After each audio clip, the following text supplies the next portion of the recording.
Well, hey everybody. um, there's my design chair, as Rat Rod Bob would call it. Excellent name. Um, this chair here, of course, we all know what it used to be, but I brought it out here in the shop because I need to do a little bit of welding to get rid of all that nonsense crap that they had. That shock absorber thingy bobber, whack that out off there, find you a tube to go in there and weld all that crap up, and I had to change out one of the wheels. I got me a little bucket over here. I know everybody probably doesn't have a bucket like this, but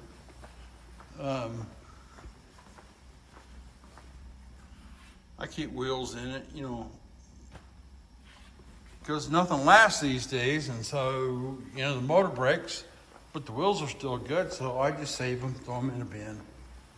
And so I put a new wheel on this, got rid of that shock absorber thingy bobber, and I was trying to weld it. Well, it's tacked on there.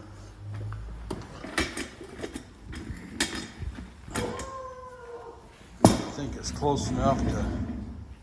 Oh, there's killer. You hear killer out there? So I can't finish welding it because I got this POS welding helmet right here, and I just ever since my honeycomb helmet got stolen from me that I'd had for years. Old school helmet, welding helmet. I'm stuck with this POS right here, and it works. I don't weld every day. I just weld from time to time, just whenever. And I'm pretty sure that this is the last hot rod that Rainy Max Garage is going to build right here. So I put that old hood on, that POS hood on there, and tried to weld that. And what I try to do is I use the wire feed to tack, because that has to be a structural weld, because my ass is going to sit on it. And so, then I come over to the tried and true. It don't get no better than this right here, guys, girls. There ain't no difference. There ain't nothing but right there. And so I throw a couple passes with that baby, and I'll have me a design chair, so me and Rat Rod Bob can be back in business again. But anyways, and I'm not gonna go buy another one of those. They're 3 times as much now as what they were when I bought that POS, when mine got stolen. So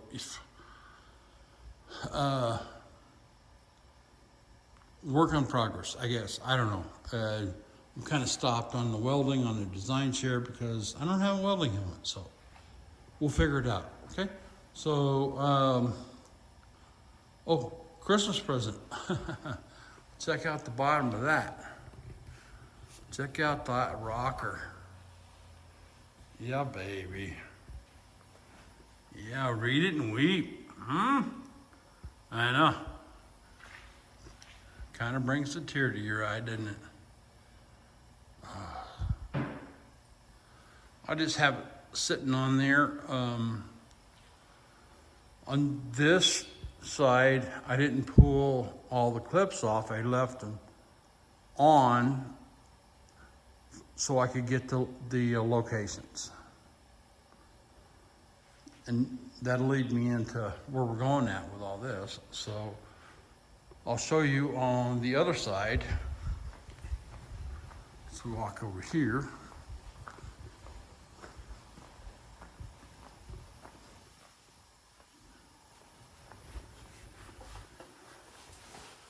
See, I pulled this side.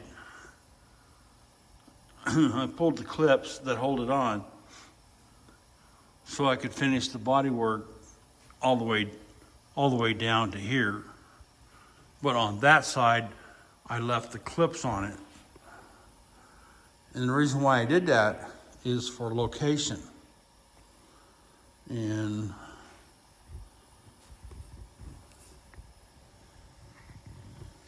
I'll show you right. Let me see, I can't see. You see that hole right there? That was a clip location right there. An original clip location. But the other ones, you know, they got filled. They got lost, you know, they're lost to history. But I have this one.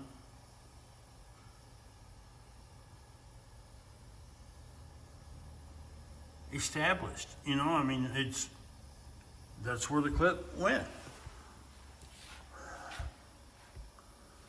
So that's why I only disassemble one side, if this makes any sense. You know, I go as far, you gotta go to get a car ready for paint, you gotta go to a certain, you know, whatever point, but you go as far as you can, and because you need these reference points. Because if I would have pulled all of them, all the clips off the car, I would have, you know, and because you're not working on a car, it's 40 years, guys, on this car. You know, I would look down here and I'd seen these holes, the oblong holes right there. And I said, well, that's the clips. Well, that's not the clips. I mean, maybe they're the clips for something else, but they're not the clips for these moldings.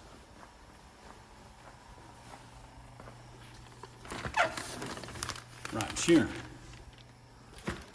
The clips for those are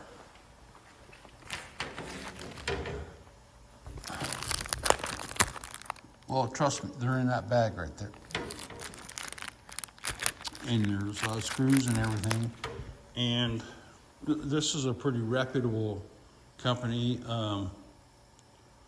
Ostley's. I kind of like them. I don't like their shipping, but I like them. So yeah, so that's why I do that, and that will roll that right into this right here. Trying to get everything ready to paint this little mad babba jamma.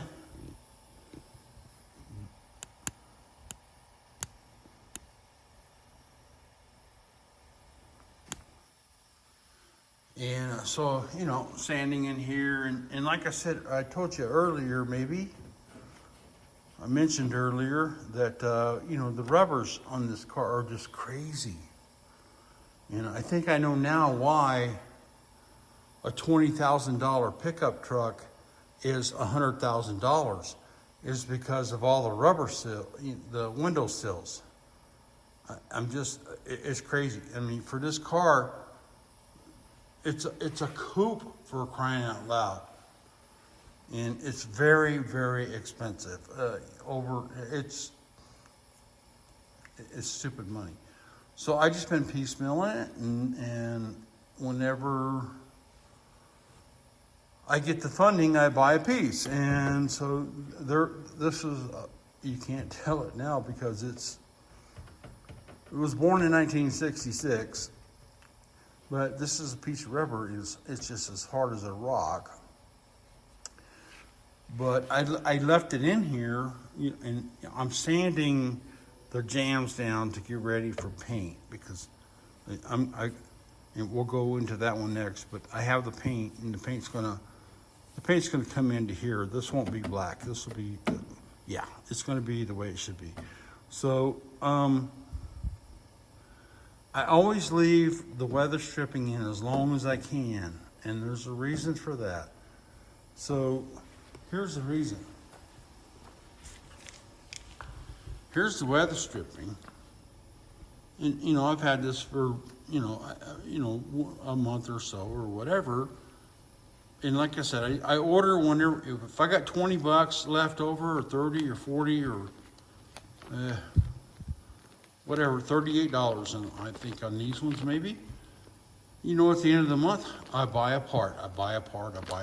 So that's kind of how, that's what all these little boxes and all this stuff is. That's me saving and scrimping and whatever, and buying these freaking parts. Because I can't buy the whole kit. The whole damn kit for this car is like $2,000 freaking dollars. It's, holy smokes. So, the reason, so now, if I would have taken this rubber out, however many years ago, or weeks ago, at this stage, it doesn't matter. This part has some similarities to that part, right? But I would have been sitting here scratching my ass trying to figure out how does it attach? Because I'd have been trying to put it on from out here. I would have thought that you roll the damn window down and those screws screw into that piece of rubber until I received this. And of course, they're so hard up for money, they don't even give you the screws. So, the screw holes are there and everything. And I'm like, why is it so heavy? Why is there a piece of metal in there? Why is it? Well, that's why. So this piece of rubber can go behind the sill over there, and then you run this screw in there. And so, okay, so now I'll use the original screws that came with the car.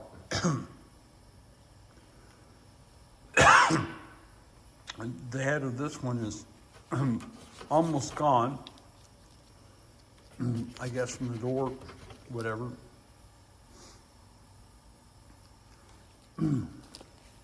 But at least I have a survivor screw that I know works to mount this expensive piece of rubber into my door jamb. So there's that. So, and then, and see, like up here, all this up here, I have, this one's new. This one's new right here. Like I said, I think this one and the other side, between the two, they were like $45 or whatever. You can't just do this shit overnight, man. Being an old retired carpenter. So, anyways, I want to jam the car. I want to paint everything. So, I'll clean up one side here, to where I can do that. Because, like I said, I don't like to remove all this stuff until I get the new stuff. And this shit right here, oh my God. Those guys are out of their tree. They are out of their tree. How much money do they want for that crap? That felt window. You guys ought to be, you should be embarrassed. You should just, it's crazy. You know, it's not like you're coming here and putting it on, you know. But that's another, that's another thing altogether. So anyways, back to, okay, so that's their rubber stuff. So here's my rubber stuff right here. This is the rubber gasket for the spoiler for the X17, which I guess is what this car was called, or is called. No, just kidding.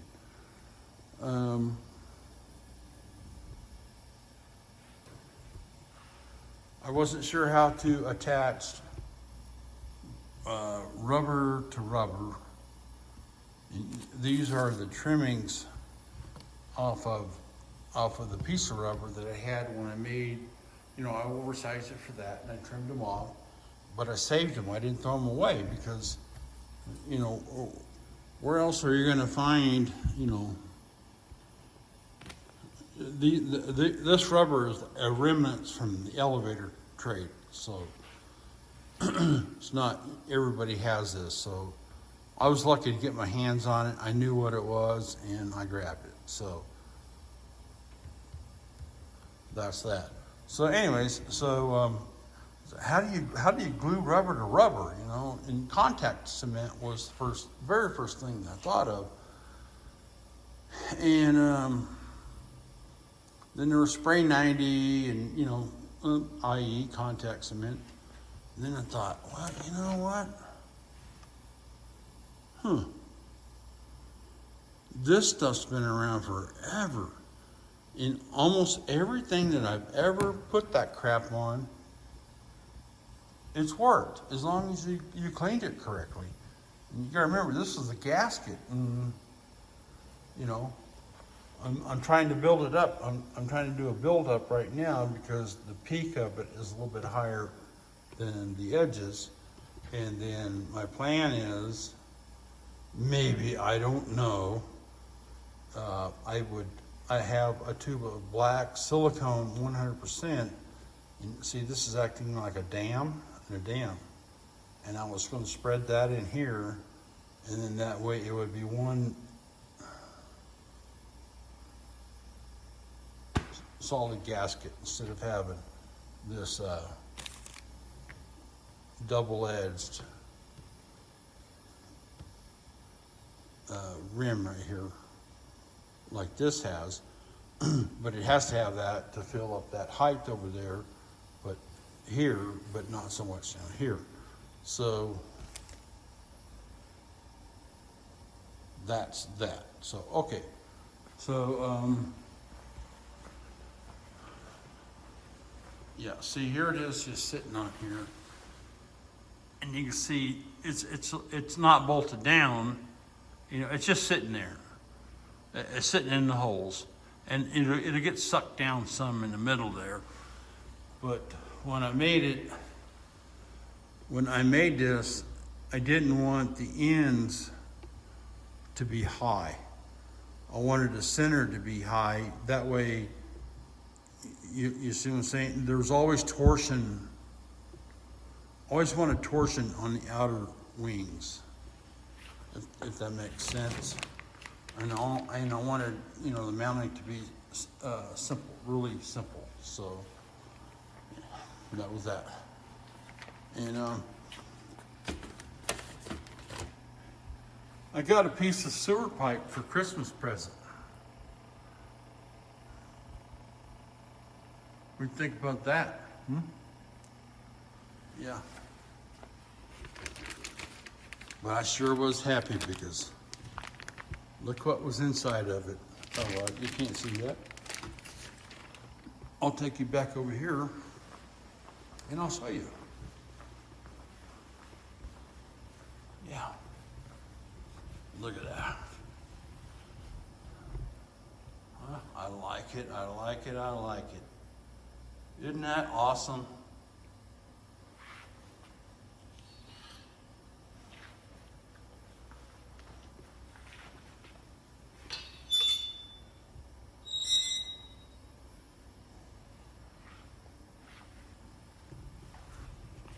Whoa.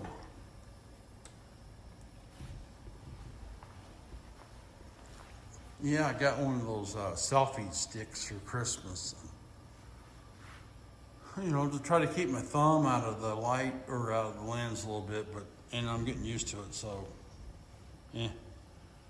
I didn't get one of those high dollar ones, but we work with what we got, right? So yeah, so there's that, and oh, what about the lighting? I'm not going to shine the light right into your guys' eyes, but I'm trying to improve that. I had a gift card, and that was another, that was a design chair base that just didn't make the cut. It didn't quite meet Randy Mac specs, and so it got a piece of 1.25 inch conduit put onto it, and turned into a light stand, and a gift card got used.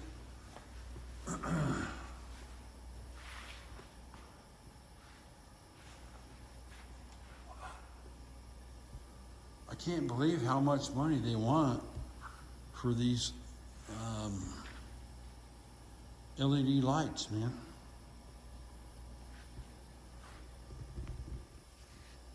Well, hey guys, I guess I'm just gonna leave my rambling right there, and we'll call it quits, and I'll keep you posted. I do have another one on the books. I'll save it for later. So this one's rambled on for 22 minutes or so. So I guess I'm just kind of playing with the lighting, and I hope everybody likes it, and I hope everybody likes the direction that I'm going with the car. And that's about it, man. See you guys next year, man. Bye.